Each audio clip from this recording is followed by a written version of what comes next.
नमस्कार, आप देख रहे हैं सुप्रभात न्यूज़ हरियाणा। आइए जानते हैं हरियाणा की फटाफट बड़ी खबरों को। इससे पहले न्यूज़ को कहां से देख रहे हैं, कमेंट कर लाइक जरूर करें। हरियाणा में वोटिंग के दिन गर्मी का रेड अलर्ट, अब से मतदान केंद्रों पर भीड़ का पता चलेगा।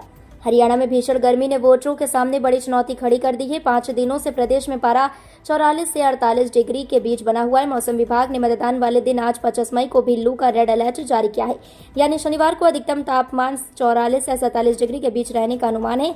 सबसे चिंताजनक बात यह है कि वोटिंग वाले दिन ही नौतपा शुरू हो रहा है।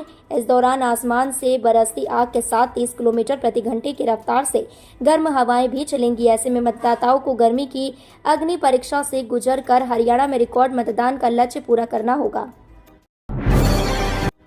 बीजों की किस्मों के लिए विभाग कर रहा किसानों को जागरूक। अंबाला शहर कृषि विज्ञान केंद्र में लगाई गई DBW 222 गेहूं के बीज की किस्म में इस बार बम्पर पैदावार हुई है। केंद्र की ओर से दूसरी बार गेहूं का ये बीज लगाया गया था। कृषि वैज्ञानिक डॉक्टर सुनीता आहूजा ने बताया कि इस बार बीज की पैदावार 580 क्विंटल हुई है, जो कि बीते वर्ष के मुकाबले काफी अधिक है। केंद्र द्वारा 25 एकड़ में इस बीज को लगाया गया था, जिसमें प्रति एकड़ के आंकड़े को देखें तो प्रति एकड़ 23 से 25 एकड़ तक की पैदावार हुई है। यह गेहूं बीज के तौर पर हरियाणा बीज विकास निगम को भेजा गया है, जिसके बाद आगे बीज को तैयार कर किसानों को बेचा जाएगा। शराब के ठेके आज 25 मई और 4 जून को रहेंगे बंद। अंबाला जिले में आज 25 मई को मतदान व 4 जून मतगणना के दिन शराब के ठेके बंद रहेंगे।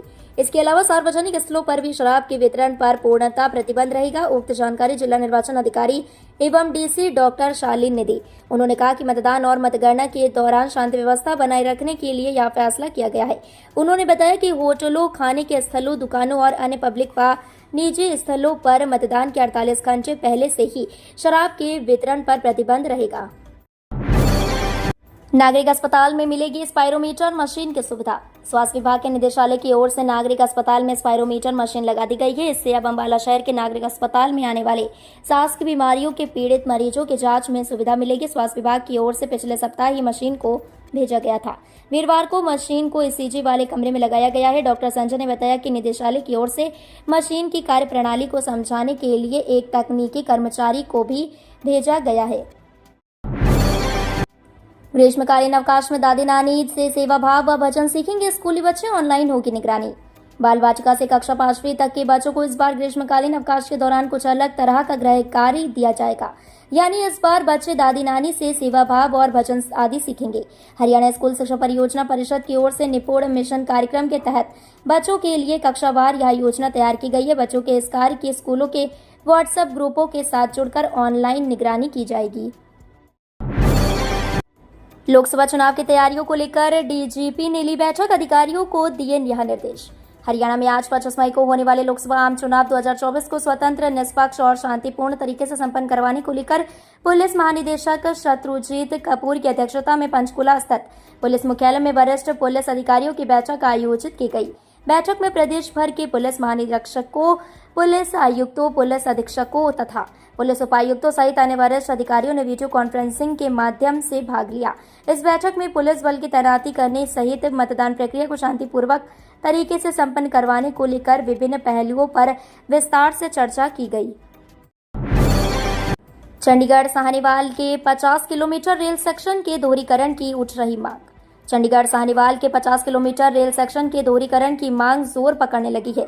हालांकि यह एक लंबी प्रक्रिया है। पिछले दिनों किसान आंदोलन के कारण परेशान हुए यात्रियों ने इस पर अपनी प्रतिक्रिया दी है कि इस सेक्शन को भी डबल किया जाए ताकि उनकी यात्रा प्रभावित न हो और उन्हें ट्रेन के इंतजार में घंटों रेलवे स्टेशनों पर न बैठना पड़े।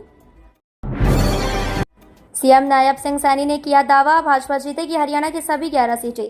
हरियाणा के CM नायब सिंह सैनी ने शुक्रवार को दावा किया कि राज्य में भाजपा सरकार ने सभी वर्गों का समान रूप से विकास किया और पारदर्शी प्रशासन दिया। मुख्यमंत्री नायब सिंह सैनी ने 2019 में पहली दफा कुरुक्षेत्र लोकसभा सीट से चुनाव लड़ा था। इससे पूर्व वह नारायणगढ़ विधायक होने के साथ खच्चर सरकार में मंत्री भी रहे हैं। CM नायब सिंह सैनी ने दावा किया कि हरियाणा की सभी 11 सीट पर भाजपा जीतेगी। भारतीय जनता पार्टी ने पिछले लोकसभा चुनाव में हरियाणा की सभी 10 सीट पर जीत दर्ज की थी। आचार संहिता के उल्लंघन की 46 शिकायतें निस्तारित।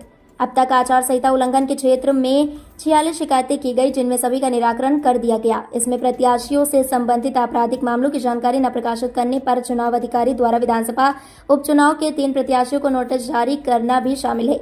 निर्वाचन कार्यालय के अनुसार जब से आदर्श आचार संहिता लागू हुई है, तभी से शिकायतों को लेने का कार्य शुरू कर दिया था। चुनाव प्रचार के समाप्त होने तक आचार संहिता उल्लंघन की 46 शिकायतें आई थी। बताते हैं कि इनमें कोई गंभीर शिकायतें तो नहीं थी, लेकिन अधिकतर शिकायतें पोस्टरों को फाड़ने, पोस्टर के ऊपर पोस्टर लगाने, देर रात तक प्रचार करने आदि की थी। सभी को निस्तारित कर दिया गया है। फरीदाबाद सिविल अस्पताल में टीबी की दवाई की कमी। फरीदाबाद शहर के में बीके अस्पताल में पहुंचने वाले मरीजों को एक बड़ी समस्या का सामना करना पड़ रहा है। जिले में टीबी के मरीजों को समय पर दवाई नहीं मिल पा रही है। जिला टीबी यूनिट में आने पर मरीजों को इधर से उधर भटकाया जा रहा है। मरीज तथा परिजन परेशान है कि जब उन्हें टीबी की पुष्टि की गई है तो दवा मिलने में देरी क्यों हो रही है। टीबी यूनिट में आने पर मरीजों ने दवाई न मिलने पर नाराजगी जताई है।